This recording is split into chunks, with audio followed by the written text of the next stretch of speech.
కాకినాడ వారి ఆచమనం. రచన పి వెంకన్నబాబు, దర్శకత్వం డి వినయ్. నాటిక ఆచమనం. మాకు చక్కటి అవకాశాన్ని కల్పించినటువంటి టీజీవీ కళాక్షేత్రం వారికి మరొకసారి మా ప్రత్యేక ధన్యవాదాలు ప్రజెంట్ చేస్తున్నాం.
లంచ్ బాక్స్ రెడీ అయిందా?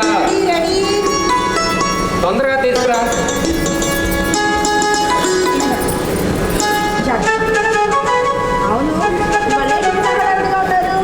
ఏమీ లేదు రాదా, ఈరోజు అర్జెంటుగా వెళ్ళాలి, అందుకే కొంచెం హడావిడిగా ఉన్నాను. ఉంటాను.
ఎలాగో వచ్చాను కదా మా వాడిని చూసుకోవాలి.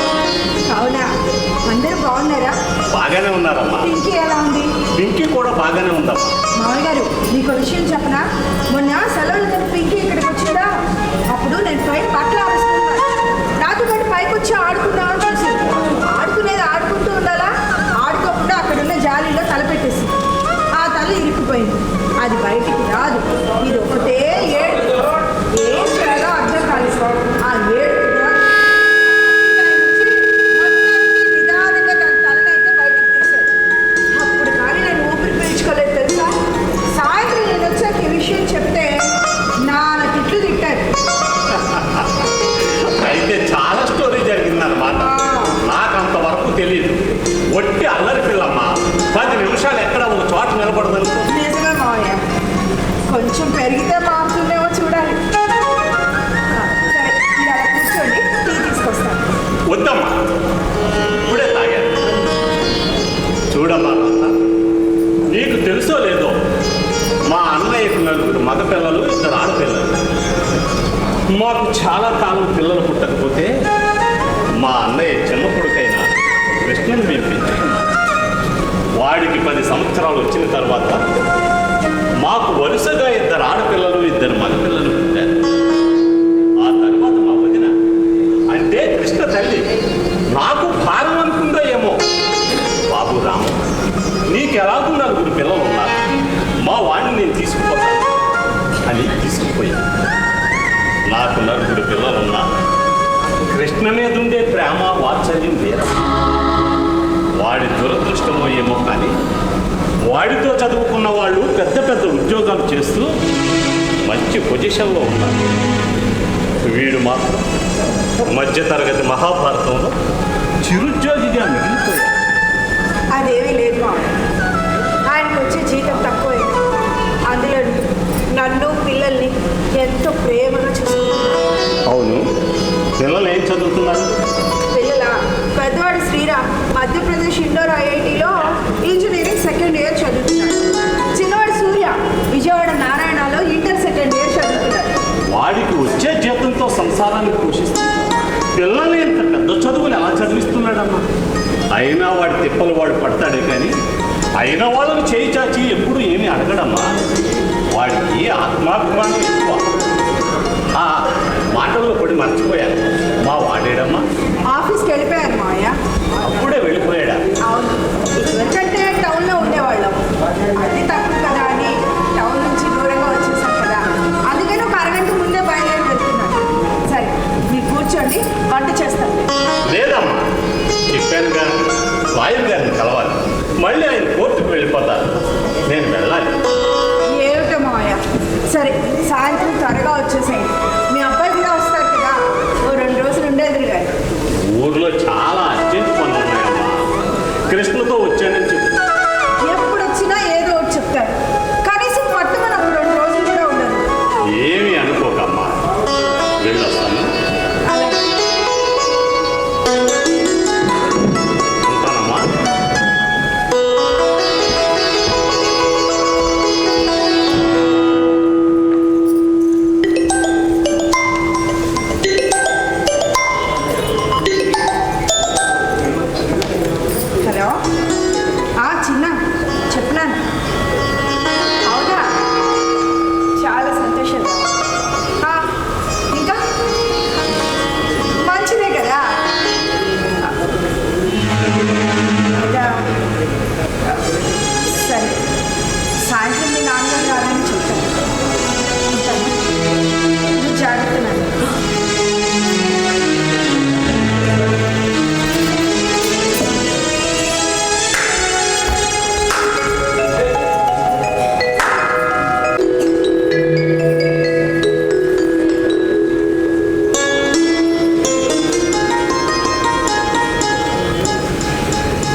చిన్నోడు ఏమైనా ఫోన్ చేశాడా?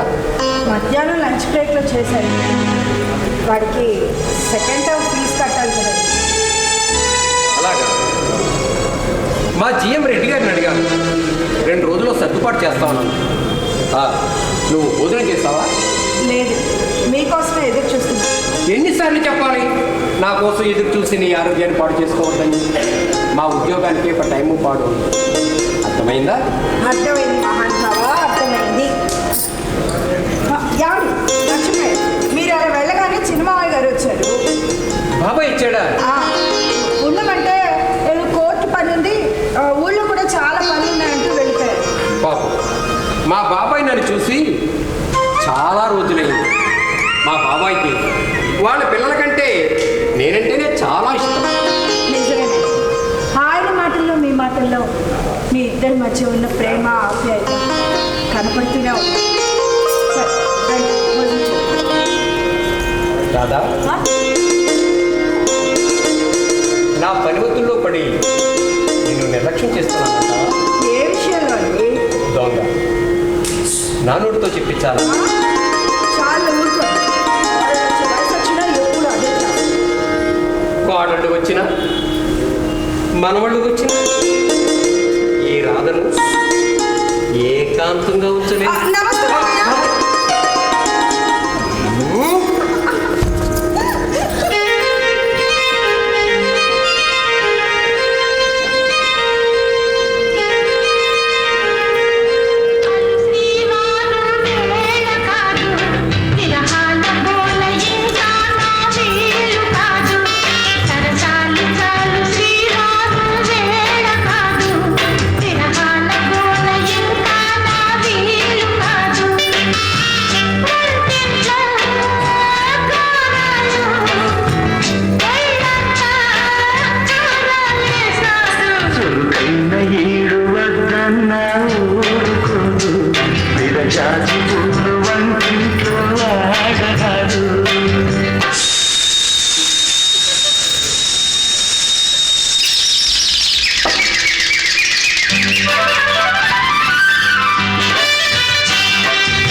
వెళ్ళి నీ దిక్కును గారు చెప్పు.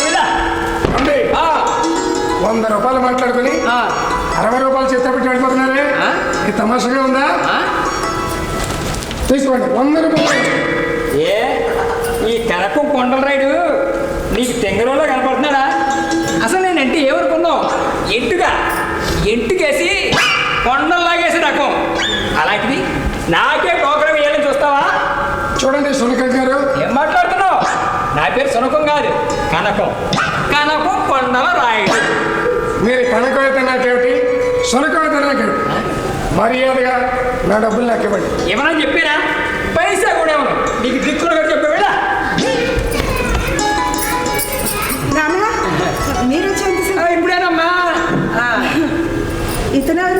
చూడండి మేడం, రైల్వే స్టేషన్ నుంచి ఇక్కడికి 8 కిలోమీటర్లు, ఈవినింగ్ టైం, అందులోనే హెవీ ట్రాఫిక్.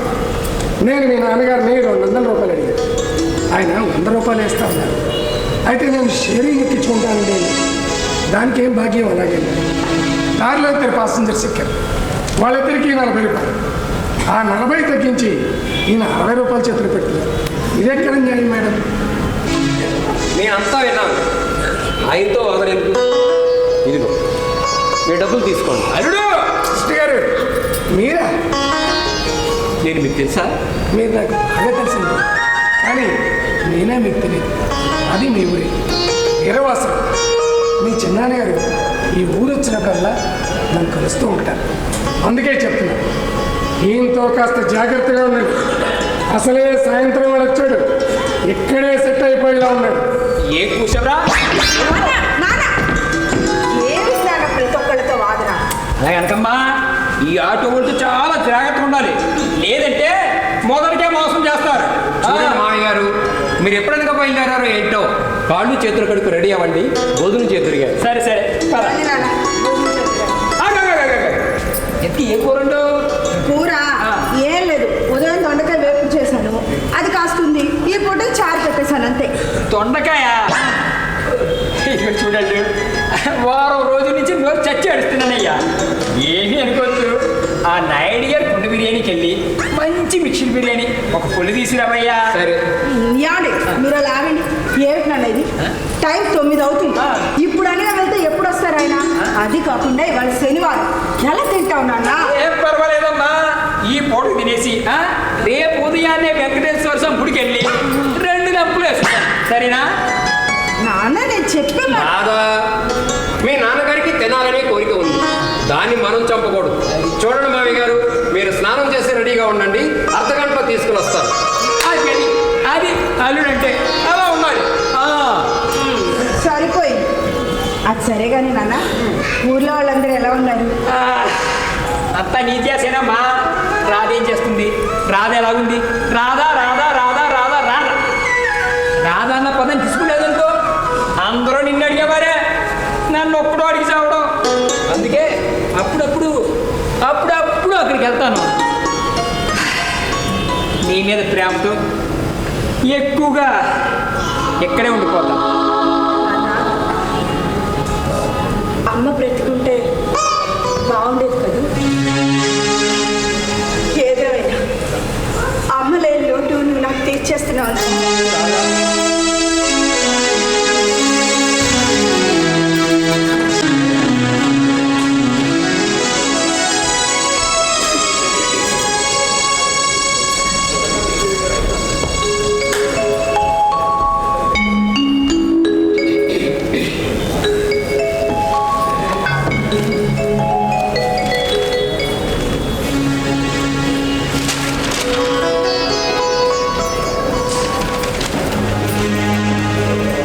కాసులతో బేరం, పదోన్నతులు ఘోరం. అమ్మో, అప్పుల బాధతో కౌలు రైతు తన భార్య పిల్లలకు విషమిచ్చి చంపి తను కూడా ఆత్మహత్య. పాపం.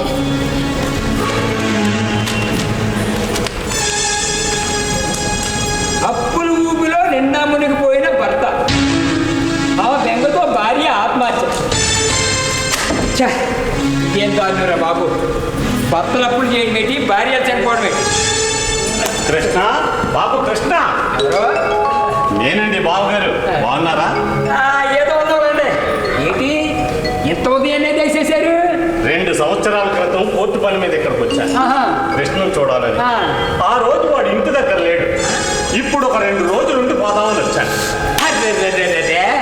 ఆ అదృష్టం మళ్ళీ మిస్ అయ్యారండి. ఏమైందండి? ఏదీ లేదు, కృష్ణ మా రాధా నిన్ననే శ్రీశైలం వెళ్ళారండి. అదే పనిగా మహానంది ఆహోబిళ కూడా చూసి వస్తానన్నారు. అలాగా? మా వాడు ఇంటి దగ్గర ఉంటాడని ఎంతో ఆశపడి వచ్చాను. 2 రోజుల్లో వచ్చేస్తారు కదా. ఈసారి వాడిని ఎలాగైనా చూసి వెళ్ళాలి. అంటే వాళ్ళు వచ్చేంత వరకు ఇక్కడ టెస్ట్ వేస్తారన్నమాట. కనకం గారు, కనకం కొండలో రాయుడు. పౌరుషాన్ని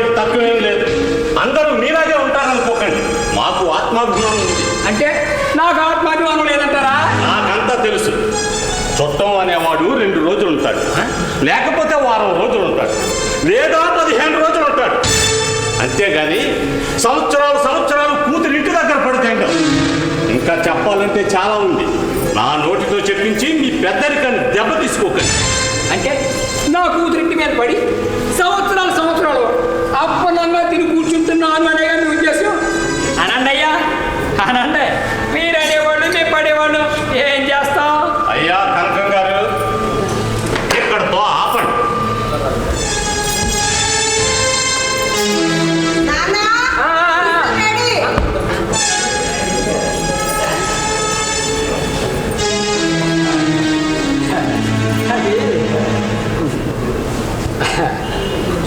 అర్థమైంది.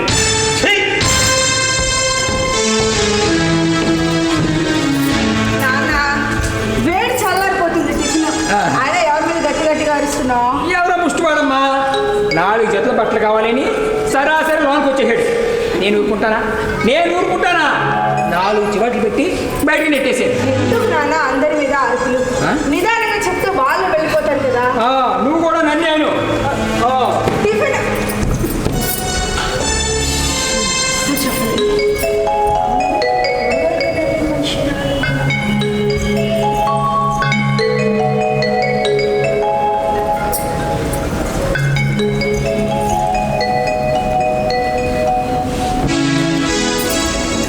రాధా,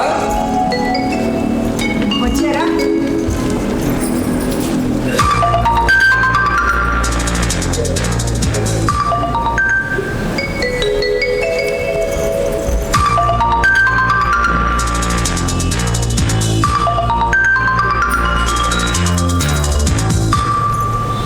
ఎవరండి ఫోన్?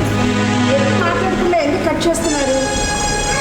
రాధా, నీకు ఎప్పటి నుంచో చెప్పాలనుకుంటున్నాను. మా జిఎం రెడ్డి గారికి నేను 30 లక్షల వరకు బాకీ ఉన్నాను. ఆయన నా ఎంత సౌకర్యంతో ₹50 వడ్డీకి ఇచ్చారు. సుమారు 6 నెలలుగా వడ్డీ కట్టలేదు. 2,70,000 వరకు వడ్డీ కట్టాలి. ఆయనకి ఏ అవసరం వచ్చిందో ఏమో.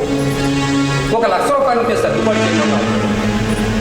చాలా చోట్ల ప్రయత్నం చేశాను, సర్దుబాటు కాలేదు. ఏం చేద్దామండి? పోనీ ఊరెళ్ళి మీ బాబాయ్ గారిని అడిగి.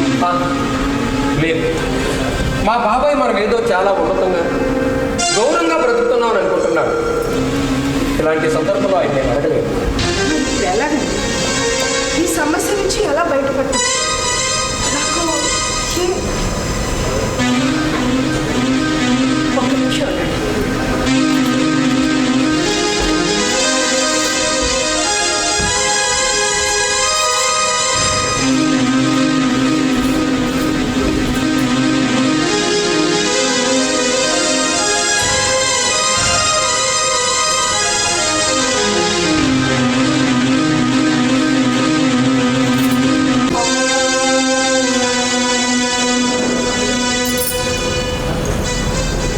యాండి,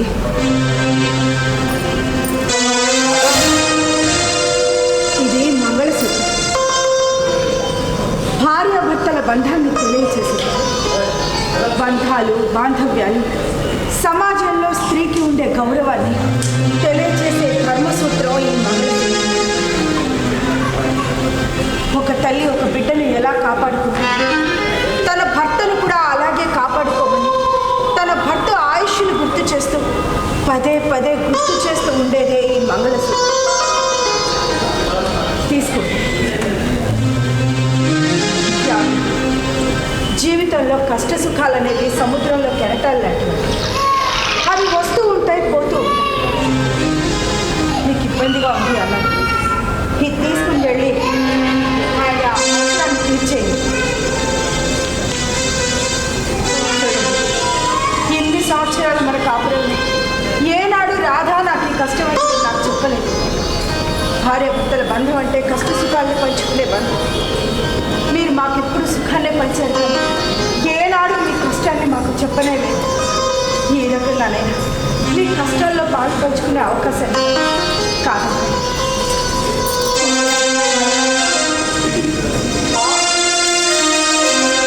రాధా, స్త్రీని కార్యేషు దాసి కరణేషు మంత్రి భోజేషు మాత రూపేచ లక్ష్మి సేనేషు రంభ క్షమయా దరిద్రిని ఎందుకన్నారో ఇప్పుడు నాకు బాగా అర్థమైంది. స్త్రీ సహనానికే కాదు, త్యాగానికి కూడా ప్రతిరూపం. అందుకే స్త్రీకి తల్లి అనే ఒక గొప్ప వరాన్ని ఇచ్చారు.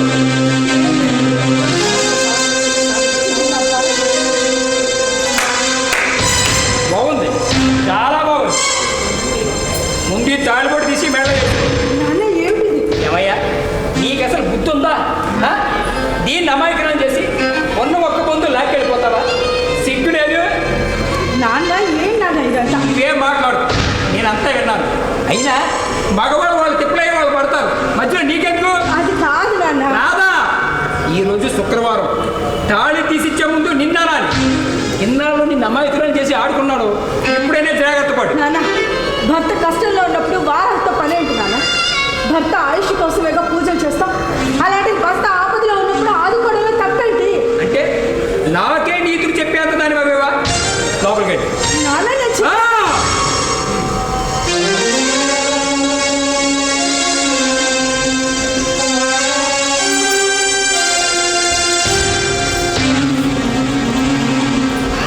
మావయ్య గారు, ఈ అప్పులన్నీ నా కోసమే చేశాననుకుంటున్నారు. నాకొచ్చే సంపాదనతో సంసారాన్ని చక్కదిద్దుకుంటూ పిల్లల్ని ఉన్నతమైన చదువులు చదివించాలి. అబ్బా! చెప్పడానికి సిగ్గుండాలి. దేశం మొత్తమే తమరొక్కరే చదివిస్తున్నట్టు ఆటో నడుపుకునేవాడు కూడా తమ కుటుంబాన్ని పోషించుకుంటూ వాళ్ళ పిల్లల్ని డాక్టర్లు ఇంజనీర్లు చేస్తున్నాడు. అంతెందుకయ్యా, చిన్న ఆఫీసులో చిరుగు మోస్తా వాళ్ళ పిల్లల్ని ఏ ఐఐటీలోనో ఎన్ఐటీలోనో చదివిస్తున్నాడు. మరి తమరో దొరికిన పిల్లల అప్పులు చేసేసి నువ్వేదో భార్య పిల్లల కోసం ఉద్ధరించేవాడిలాగా ఊహించుకుంటే సరిపోదయ్యా. అప్పులు చేసే ముందు మన స్తోమత ఏమిటి అది తెలుసు.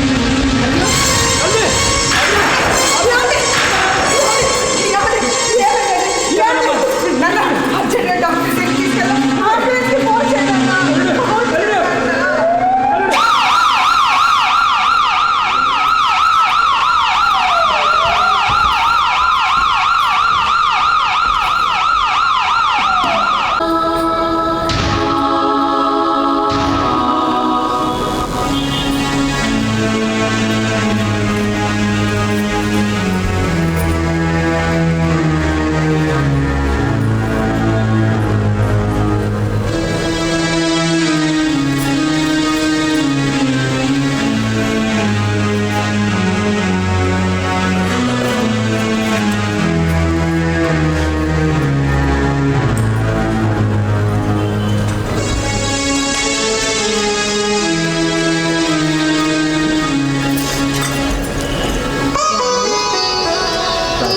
ఇప్పుడు మీకు ఎలా ఉంది? బాగానే ఉంది, బాగానే ఉంది. నేను అలా గుడికి వెళ్ళి మీ పేరు మీద అమ్మవారికి పూజ చేయించొస్తాను, సరేనా? జాగ్రత్త. అలాగే.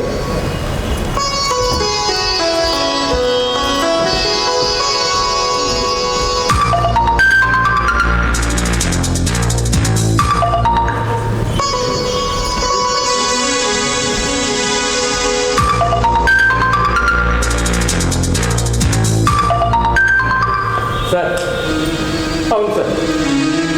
లేదు సార్, నేను బడ్జెట్ పని మీద వైజాగ్ వచ్చాను. అలాగే సార్, అలాగే సార్, మీరు చెప్పినట్లే చేస్తాను. అలాగే సార్, ఓకే సార్.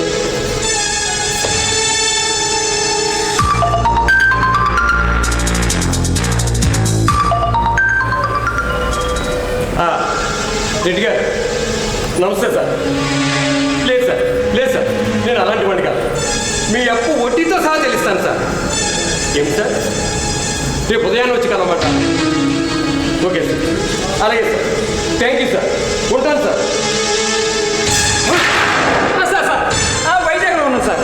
రేపు ఉదయాన్నే వచ్చేస్తాను సార్. ఇచ్చేస్తాను సార్. Okay sir. అల్లుడు, మనం ఇక్కడుండి కూడా వైజాగ్లో ఉన్నానని చెప్పొచ్చా?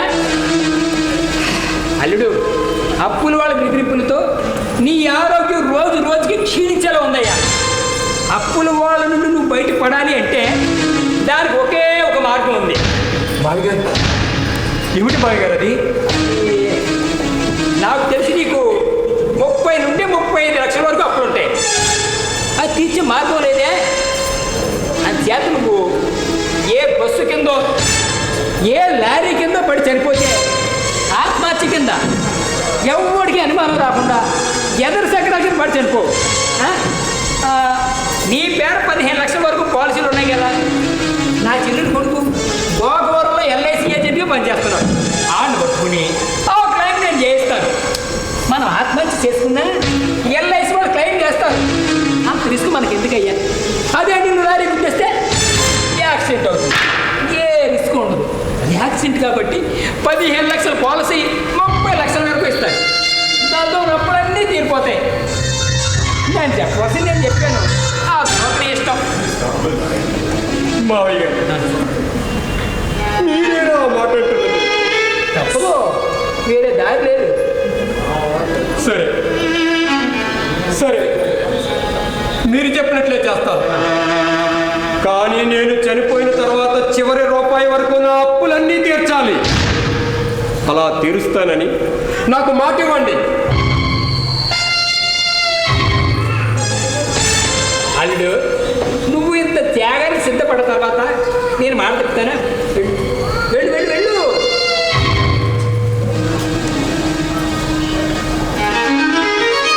అల్లుడు, చనిపోయే ముందు ఆ సెల్ ఫోన్ మాత్రం ఎత్తయ్యా. ఇది ఇచ్చే.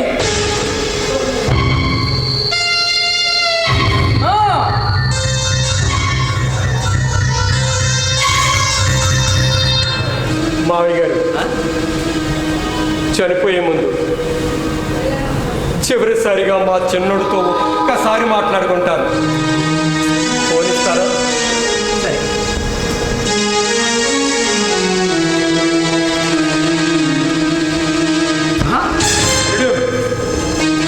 ఎంత పని చేస్తున్నావు? చనిపోయే ముందు నీ చిన్న కొడుకుతో మాట్లాడితే వాడి మాటలు విని నీకు మళ్ళీ బ్రతికి మీద ఆశపడితే అమ్మో మొదటికే మోసం వస్తుంది. అలాంటి ఆలోచన ఏం పెట్టుకోకు. వెళ్ళు వెళ్ళు వెళ్ళు వెళ్ళు.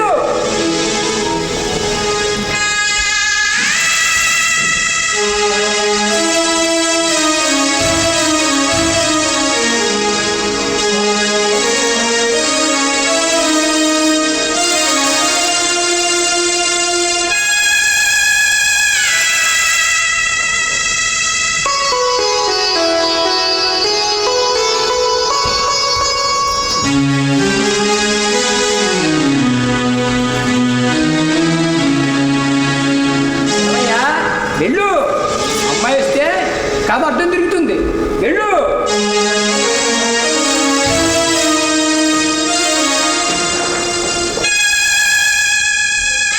వెళ్ళు.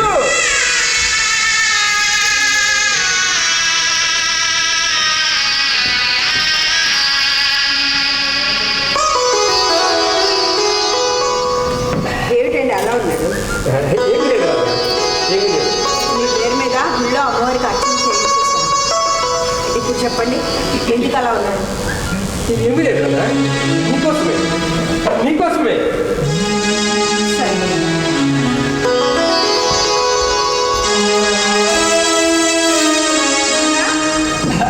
మీరు కూడా బొట్టు పెట్టుకోండి.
ఫోన్ చేస్తే ఫోన్ ఎత్తవేరా?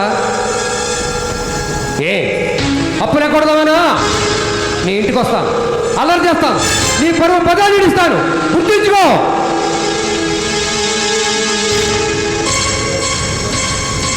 నాన్న ఈయనేరు నాన్న, ఇప్పటి వరకు నీతోనే మాట్లాడుతూ ఉన్నారు కదా, ఎక్కడికి వెళ్ళారు చెప్పు నాన్న, ఎక్కడికి వెళ్ళారు? నిన్నే అడుగుతుంది, మాట్లాడమని చెప్పు. నేను చెప్తానమ్మా. మీరా? అవునమ్మా, ముందు ఈ కృష్ణుని మెడబెట్టక బయటకి ఏంటండి? ఏ కూసావురా? ఇంకొక మాట మాట్లాడమంటే నీ అంతు చూస్తాను. మా నాన్నగారంటే మీరు చూడటం ఏంటండి? ఏం మాట్లాడుతున్నారు? ఇంకా ఈ దుష్టుని నాన్నగారు అని ఎలా పిలుస్తున్నావు అమ్మా? పవిత్రమైన పిలుపుకి అర్థమే లేకుండా పోతుంది. అసలు ఈ దుర్మార్గుడు ఏం చేశాడో నీకు తెలుసా? నీ భర్తకు అప్పులు తీర్చే మార్గం లేదు. దేవుడి లాంటి కృష్ణ గారిని ఏ బస్సు కింద లారీ కింద పడి చావని ప్రేరేపించాడు. ఆయన 2 బస్సులు ఒకదాని తర్వాత ఒక దాంట్లో పడబోతుంటే మేమందరం డ్రైవర్ తప్పలేదు. కానీ ఆ తర్వాత మా ఆటో స్టాండ్కి ఎదురుగా వస్తున్న లారీ కట్టుగా వెళ్తుంటే మా యూనియన్ ప్రెసిడెంట్ చూసి అనుమానం వచ్చి ఆ ప్రమాదం నుంచి ఆయన్ని రక్షించాడు. ఇప్పుడు ఆయన ఎక్కడున్నారు? బాగానే ఉన్నారా? ఆయనకి ఏమన్నా జరిగిందా? బాగానే ఉన్నారు. ఏదో చిన్న చిన్న గాయాలు మాత్రమే. ఇది కంగారు పడి నేను తీసుకుంటాను.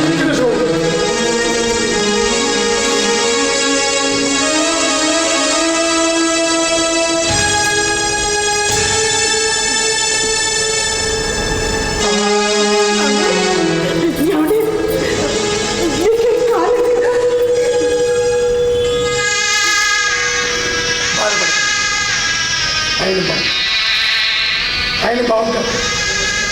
దేవుళ్ళ చూసి ప్రమాదం ఏం జరగదు. మీరు నిశ్చింతగా ఉండండి.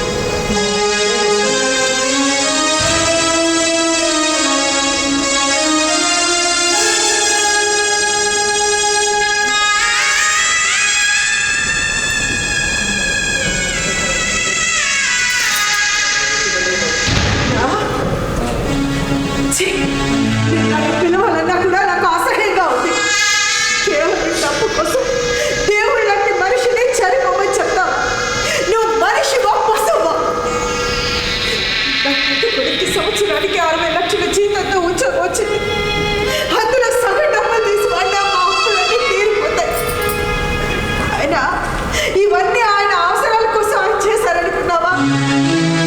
లేదు, నా పిల్లల్ని చదివించడం కోసం కష్టపడ్డారు.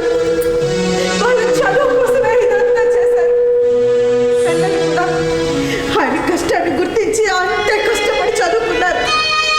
ఒక్క విషయం చెప్తారు మీరు, 50 ఎకరాలు ఉన్న రైతు ఖర్చుకి నెలకి 30,000 రూపాయలు సంపాదించే నా పంట ఖర్చుకి తేడా ఏమీ లేదు. అయినా ఏమంత కోపలు అంటుకుపోయాయనుకున్నావు? మీరైనా ఏంటండి, మన చిన్నడికి ఉద్యోగం వస్తే ఈ కష్టాలన్నీ తీరిపోతాయి కదా. పెద్దోడు ఎలాగో సెటిల్ అయిపోయాడు. ఇంతలో ఇంత దారుణమైన నిర్ణయం ఎంత?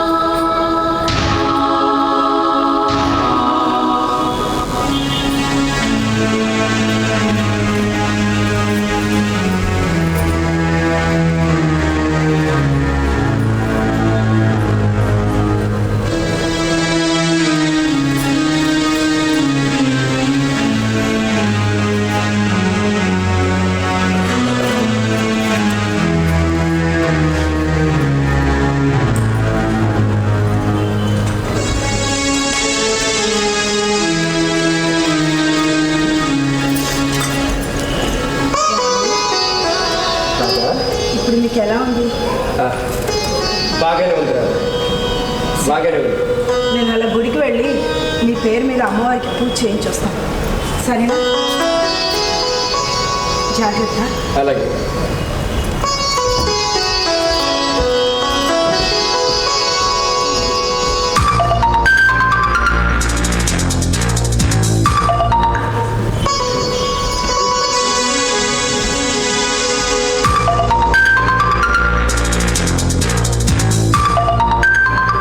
సార్ అవును సార్.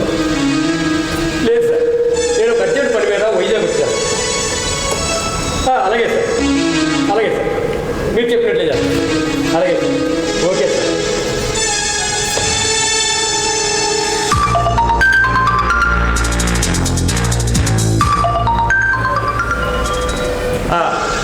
రెడ్డి గారు నమస్తే సార్.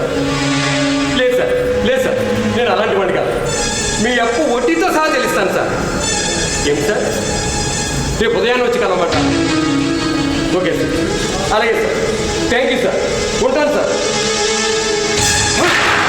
సార్ సార్ వైజాగ్లో ఉన్నాను సార్. రేపు ఉదయాన్నే వచ్చేస్తాను సార్. ఇచ్చేస్తాను సార్. Okay sir.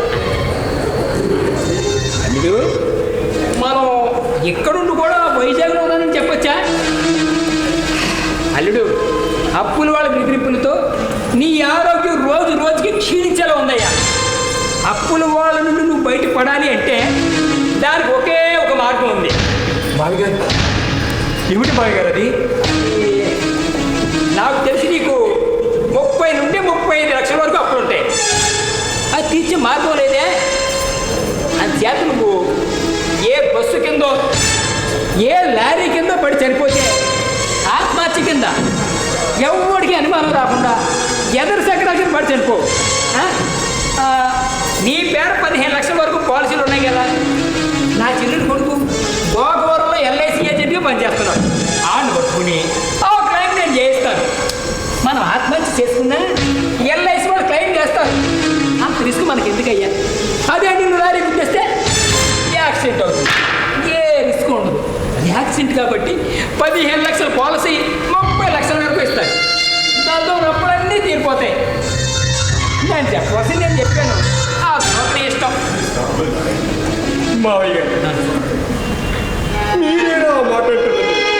తప్పదు, వేరే దారి లేదు. సరే సరే, మీరు చెప్పినట్లే చేస్తాను. కానీ నేను చనిపోయిన తర్వాత చివరి రూపాయి వరకు నా అప్పులన్నీ తీర్చాలి.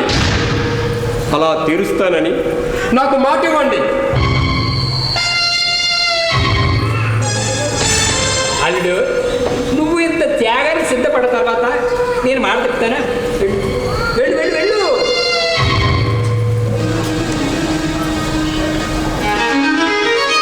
అల్లుడు, చనిపోయే ముందు ఆ సెల్ ఫోన్ మాత్రం ఇచ్చేయ్యా. ఇది ఇచ్చే.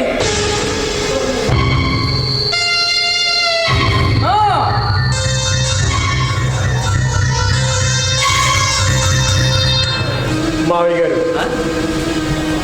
చనిపోయే ముందు చివరిసారిగా మా చిన్నోడితో ఒక్కసారి మాట్లాడుకుంటాను.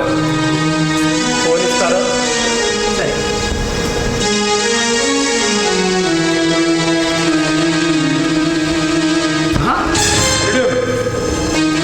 ఎంత పని చేస్తున్నావు? చనిపోయే ముందు నీ చిన్న కొడుకుతో మాట్లాడితే వాడి మాటలు విని నీకు మళ్ళీ బ్రతికి మీద ఆశపడితే అమ్మో మొదటికే మోసం వస్తుంది. అలాంటి ఆలోచన ఏం పెట్టుకోకు. వెళ్ళు వెళ్ళు వెళ్ళు వెళ్ళు.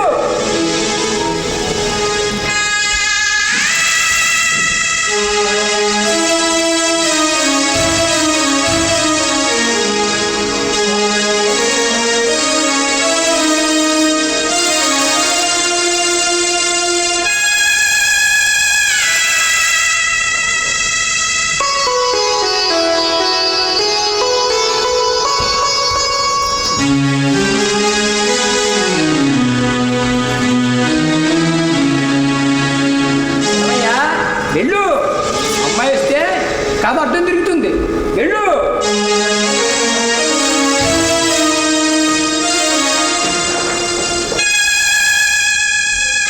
వెళ్ళు.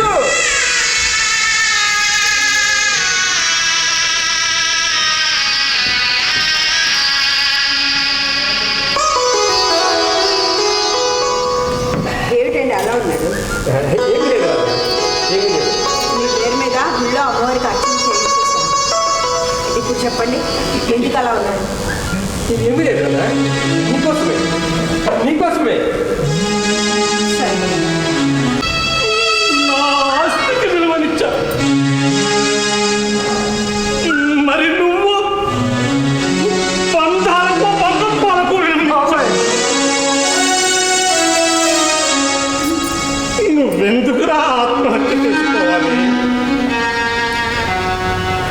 బ్రతుకున్న బంధాలకు విలువనివ్వకుండా వ్యసనపరులై జీవితాన్ని నాశనం చేసుకుంటున్న వాళ్ళు కదరా ఆత్మహత్య చేసుకోవాలి.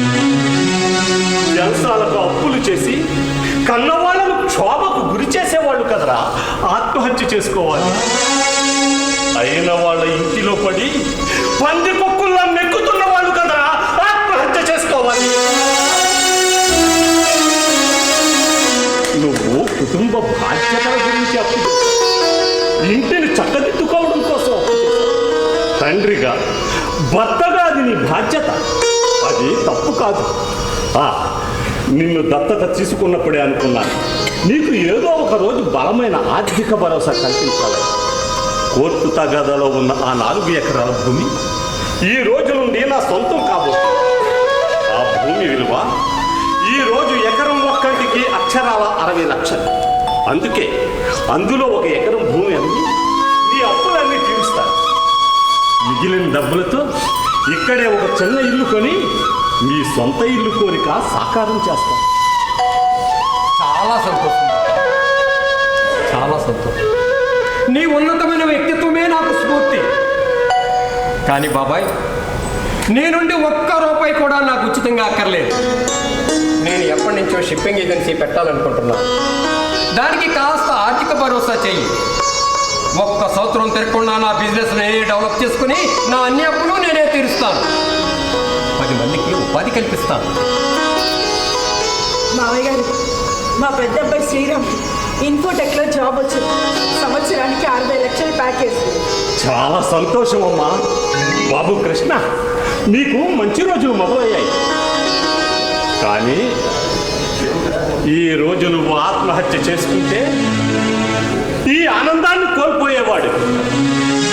వ్యక్తిగత నిర్ణయాలు మనుషుల మధ్య కాదురా, మనస్సాక్షితో తీసుకోవాలి. ఎవరైనా పొరపాటున ఆత్మహత్య చేసుకోవాలి అనుకున్నప్పుడు ముందుగా భార్య, పిల్లలు, కుటుంబం గుర్తుకు రావాలి. ఆ క్షణం వాళ్ళ గురించి ఆలోచిస్తే చావు అనే ఆత్మహత్య వాళ్ళు చూపించే ప్రేమ ముందు గదిరి పారిపోతుంది.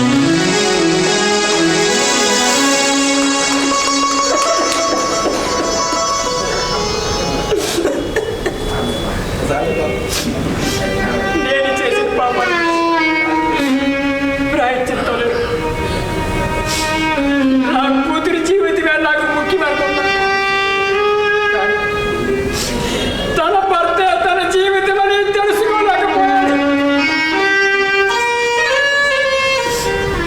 చిన్నవాళ్ళైనా మీ అందరికీ చేతులెత్తి నమస్కరిస్తున్నాను. ఎంత మనసుతో నన్ను క్షమించండి, నన్ను క్షమించండి, నన్ను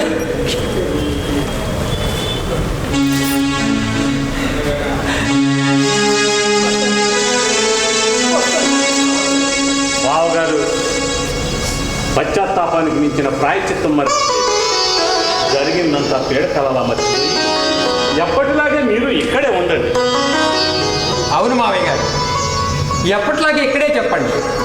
మా బాబాయ్ చెప్పింది అక్షరాలా నిజం.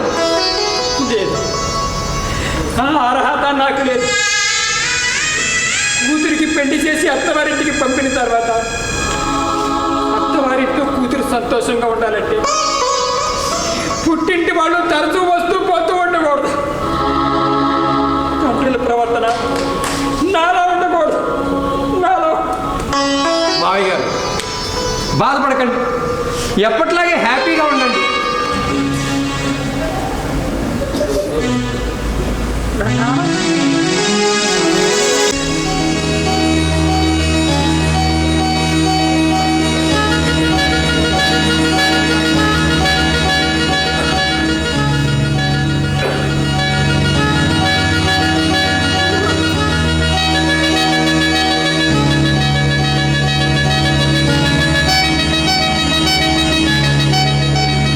ఈసారి పండక్కి మా ఇంటికి రండి. అక్క అక్క బావగారు,